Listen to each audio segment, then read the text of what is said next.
సభకి నమస్కారం. ఈరోజు మన దేశం సినిమా రిలీజ్ అయ్యి 75 సంవత్సరాలైన సందర్భంగా ముఖ్యంగా నిర్మాత కృష్ణవేణి గారిని అలానే రమేష్ ప్రసాద్ గారిని అభినందించాలని చెప్పి ఈ కార్యక్రమం ఏర్పాటు చేయటం జరిగింది.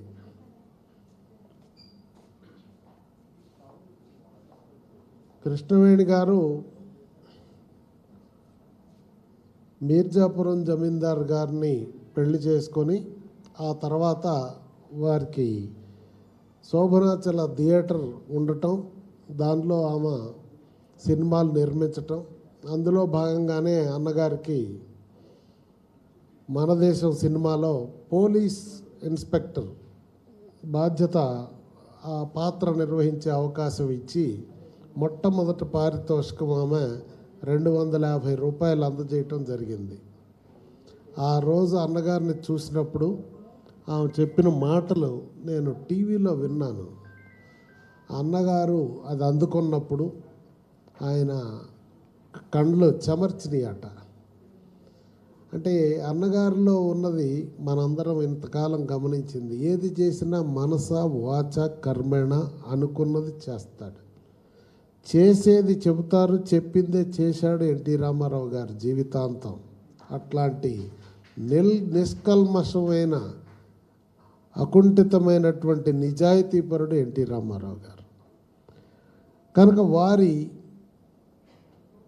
రుణం తీర్చుకోవటానికి ఆయన నాకు మండల్ పార్టీ ప్రెసిడెంట్గా ఉన్న నన్ను తెలుగుదేశం పార్టీలో మొట్టమొదటి రోజు చేరా. కాంగ్రెస్ పార్టీకి వ్యతిరేకమైన కుటుంబం మాది.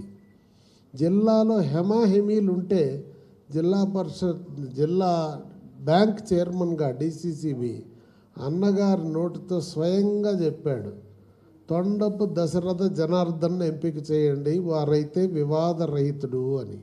ఆ మాటలు నా చెవిలో గొంగులాడతాయి. సింహాద్రి సత్యనారాయణ గారు చెప్పండి ఈ మాట నాకు. ఏమయ్యా జనార్దన్, ఏంటి అన్నగారు అంత అభిమానంగా చెప్పాడు అని.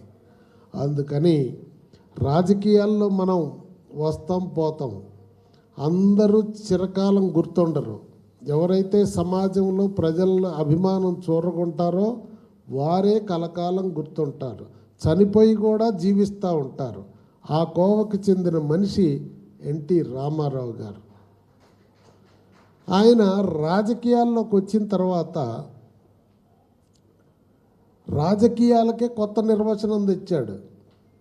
ఎన్టీ రామారావు గారు ముందు తర్వాత పార్టీ రాజకీయాలు మాట్లాడుకోవాలి. క్రీస్తు శకం ఎట్లయితే అంటామో, శాలివాహన శకం ఎలా అయితే అంటామో మనం, అట్లా క్రీస్తు పూర్వం ముందు అంటాం తెలుసా. అలానే ఎన్టీ రామారావు గారు ముందు తర్వాత ప్రభుత్వాల నడవడిని కూడా మనం అలానే చూడాల్సిన పరిస్థితి వచ్చింది. సినిమా రంగంలో కూడా అదే ముద్ర. అన్నగారి ముందు సినిమా చరిత్ర వేరు, అన్నగారి తర్వాత సినిమా చరిత్ర వేరు. అంటే ఏ పని చేసినా ఏ రంగంలో ఉన్నా కొట్టొచ్చినట్టు తాను తన పాత్ర నిర్వహించాడు. అందుకే అజరామరంగా సూర్యచంద్రులు ఉన్నంత వరకు అన్నగారి చరిత్ర మనం తెలుగు జాతి 50 మంది గుర్తుంచుకోవాల్సినటువంటి పరిస్థితి ఉంది. ఏదేమైనా ఆ కారణ జన్ముడు, మహానుభావుడు, యుగ పురుషుడు, శకపురుషుడు. గత సంవత్సరమే వారికి మనం ఘనంగా అక్కడ విజయవాడలో 100వ జయంతి ఉత్సవం నిర్వహించాం. ముఖ్య అతిథిగా రజనీకాంత్ గారిని ఆహ్వానించి ఇక్కడ సినిమా కుటుంబం మొత్తాన్ని, అన్నగారి కుటుంబాన్ని, అలానే రాజకీయ కుటుంబాన్ని, ఈ రాజకీయాల్లో కూడా ఒక ప్రత్యేకత ఉంది అన్నగారికి. ఆ కాలంలో కమ్యూనిస్టులని బీజేపీని కలిపి ఒకే వేదిక మీద రాజకీయాలు నిర్వహించారు. అదేవిధంగా ఈ రోజున కూడా మొన్న ఆయన కైతలాపూర్ గ్రౌండ్లో మనం సభ నిర్వహిస్తే కమ్యూనిస్టులు, బీజేపీ వాళ్ళు, అన్ని పార్టీల వారు, సినిమా రంగంలో అన్ని కుటుంబాలు, అట్లనే మరి ప్రజానీకం 50 మంది ఆ చుట్టుపక్కల రోడ్లన్నీ స్తంభించే విధంగా 50,000 మంది హాజరయ్యారంటే ఈ రోజుకి ప్రజల గుండెల్లో ఆయనకున్న స్థానం అర్థమవుతుంది. కనుక ఆ మహానుభావుడికి అవకాశం సినిమాల్లో మొట్టమొదటి ఇచ్చినటువంటి గొప్ప మనిషి కృష్ణవేణమ్మ గారు. అందుకని వారికి ఇప్పుడే చెప్తున్నారు 100వ సంవత్సరం వచ్చిందని. చూడండి వారు ఎంత నియమబద్ధంగా ఆరోగ్యంగా. శేషగిరిరావు గారు లోనికి వస్తుంటే నేను అక్కడ నిలబడినా, అంత దూరం నుంచే గుర్తుపట్టింది ఆయన్ని. నేను స్టన్ అయిపోయినా, ఆ వయసులో ఎంత షార్ప్గా ఉన్నారనేది. అలానే అట్లాంటి కృష్ణవేణమ్మ గారిని నిజంగా మనం అభినందించుకోవాలి. వారు నటిగా 15 సినిమాల్లో నటించారు, 11 సినిమాలు తీశారు.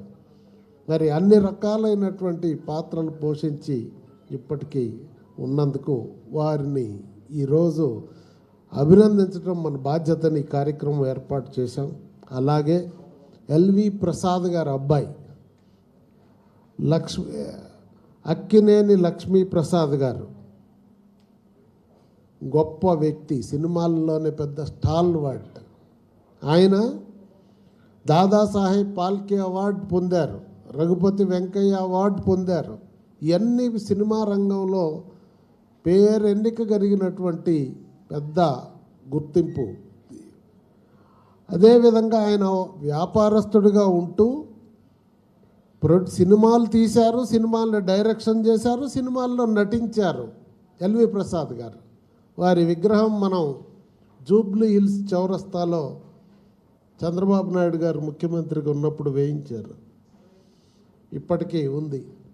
సినిమాలలో స్వతంత్రానికి ముందే ఆయన స్టూడియోని స్థాపించి, అట్లానే ఆ తర్వాత ఇక్కడ ఐమాక్స్ థియేటర్ని పెట్టి, ఐమాక్స్ అంటే ఎల్వి ప్రసాద్ గారు, ఇక్కడ రమేష్ ప్రసాద్ గారు గుర్తొస్తారు మనకి, బ్రాండ్ ఇమేజ్. అలానే ఆయన ఎల్వి ప్రసాద్ ఐ ఇన్స్టిట్యూట్ పెట్టాడు. నిజంగా భారతదేశంలోనే ఒక పేరెన్నిక కలిగినటువంటి ఐ ఇన్స్టిట్యూట్గా పేరు పొందింది. ఆ రోజుకి ఈ రోజుకి ఆ ఆవరణలో ప్రవేశిస్తే అక్కడ ఉండే డిసిప్లిన్ కానీ, నీట్నెస్ కానీ, డాక్టర్లు కానీ ఇతర దేశాల నుంచి కూడా వచ్చి అక్కడ కన్ను పరీక్షలు చేయించుకుంటారు. ఎల్వి ప్రసాద్లో చేశారు అంటేనే తృప్తి, అంత బ్రాండ్ వచ్చింది. అలా ఇప్పటికీ నిర్వహిస్తున్నారు రమేష్ ప్రసాద్ గారు. వారు మరి ప్రసాద్ స్టూడియోని కూడా ఏర్పాటు చేశారు. కనుక ఏది ఏమైనా మరి ఇట్లాంటి వ్యక్తులు మన మధ్య ఉన్నప్పుడు వారు చేసినటువంటి సేవలు, చేసినటువంటి పనులు భావితరాలకు స్ఫూర్తిగా ఉండాలని, భావితరాలకి ఒక పీరియాడికల్గా మనం మాట్లాడుకోవాలి, తెలుసుకోవాలి. సమాజానికి ఉపయోగపడేటటువంటి వ్యక్తులు, ఉపయోగపడిన వ్యక్తులు, ప్రభావితం చేయగలిగినటువంటి వ్యక్తుల్ని గౌరవించుకుంటే మనని మనం గౌరవించుకోవటమే అని మా కమిటీ సభ్యులందరం ఫీల్ అయ్యి, ముఖ్యంగా ఈ సందర్భాన్ని భగీరథ గారు మాకు గుర్తు చేశారు. గుర్తు చేస్తే తప్పకుండా చేద్దామంటే మా కమిటీ మెంబర్లు అందరూ కూడా ఈరోజు ఇక్కడ హాజరైనారు. రామ్మోహన్ గారు Bapatla engineering college academy vice chairman, అట్లే సినిమా ప్రొడ్యూసర్ నారాయణరావు గారు ఉన్నారు. అలానే విక్రమ్ గారు, భగీరథ గారే కీలకం. మా శకపురుషుడు పుస్తకం రచనలో సినిమా పాత్ర అంతా భగీరథ గారు రాస్తే, మరి రాజకీయమైనటువంటి పార్టీ చరిత్ర అంతా విక్రమ్ గారు రాసి పరిపూర్ణత తీసుకొని వచ్చారు. అలానే మండవ సతీష్ గారు ఉన్నారు ఇక్కడ. వారు పూర్తిగా డిజిటల్ మార్కెటింగ్, మనం ఇన్ని పనులు చేయటమే కాదు కదా, చేసిన పనులు ప్రపంచానికి తెలియజేయాలంటే వారు సోషల్ మార్కెటింగ్ అంతా కూడా చూడటం జరిగింది. ఏదేమైనా ఈ సమావేశానికి వచ్చినటువంటి మీ అందరినీ అభినందిస్తూ, వేదిక మీద విన్న మీ అందరికీ మరొకసారి హృదయపూర్వక ధన్యవాదాలు తెలియజేస్తూ, అన్నగారి అబ్బాయిని ఈరోజు మోహన్ కృష్ణ గారిని వీరిని అభినందించడం కోసం చీఫ్ గెస్ట్గా పిలుచుకున్నాం. వారు కూడా సినిమా రంగంలో అన్నగారు వెన్నంటి ఉండి ఛాయాగ్రహణం అంటే సినిమాటోగ్రఫీలో కూడా చాలా నైపుణ్యం సంపాదించి అంకితమైన భావంతో పనిచేశారు. వారింటికి పోతే నేను ఆ సభకి ఇన్వైట్ చేయడానికి ఒకటి గుర్తు చేశారు, నేను చెప్పాలి మీ అందరికీ. మనందరం విన్నాం, అన్నగారు మహిళలకు సమాజంలో సగభాగం మహిళలు ఉన్నారు, మహిళలకి ఆస్తిలో సగం వాటా ఇవ్వాలని ఆయన ఆనాడు చెప్పాడు. అది అమలు ఎప్పటికి వచ్చింది భారతదేశంలో? 3 సంవత్సరాల క్రితం మోడీ గారు వచ్చాక వచ్చింది. అంటే 30 సంవత్సరాల ముందు, 40 సంవత్సరాల ముందు భారతదేశం ఏం చేయబోతుందో 40 సంవత్సరాల క్రితం దాని అవసరాన్ని చెప్పిన వాడు ఎన్టీ రామారావు గారు. ఇక అట్లా చెప్తే చాలా ఉన్నాయి ఆయన చేసినటువంటి యూనిక్ పనులు. ప్రపంచం ఈరోజు ఫుడ్ సెక్యూరిటీ గురించి మాట్లాడుతుంది, ఆహార భద్రత. ఈ భద్రత 40 ఏళ్ల నాడు ఎన్టీ రామారావు గారు చెప్పిండు. పేదోడికి భద్రత కల్పించాడు, కిలో 2 రూపాయలు బియ్యం పెట్టి. ఇట్లా ఎన్నో ఉన్నాయి ఆయన చేసినవి. కానీ అలాంటిది వారింటికి వెళ్ళినప్పుడు ఆ ఇళ్ళు మొత్తం కూడా, నేను ఇంటర్మీడియట్ చదివేటప్పుడు హైదరాబాద్ వచ్చా 10th అయిన తర్వాత. హైదరాబాద్లో అన్నీ చూస్తూ ఉంటే విజిటింగ్ ప్లేసెస్లో అన్నగారి పిల్లల ఇళ్ళు కూడా ఒక విజిటింగ్ మెహదీపట్నంలో చూసేవాళ్ళు. టూరిస్టులు పోయినా కూడా అది లిస్ట్లో ఉండేది. అట్లనే ఆ ఇండ్ల గురించి అడిగితే నేను హరికృష్ణ గారు ఉండగా వెళ్ళేవాడిని అక్కడికి. తర్వాత మళ్ళీ మొన్న వెళ్తే ఆయన చెప్పాడు, వాళ్ళ వైఫ్ కూడా వచ్చారు, మనందరం ఆస్తిలో సగభాగం ఇవ్వాలనంటే అన్నగారు ఆడపిల్లల పేరుతో పెట్టిండు ఆ ఇండ్లు. అమ్మ మీ భద్రత కోసం నేను మీకు పేరుతోనే పెడుతున్నా, మా పిల్లల పేరుతో పెట్టట్లేదని.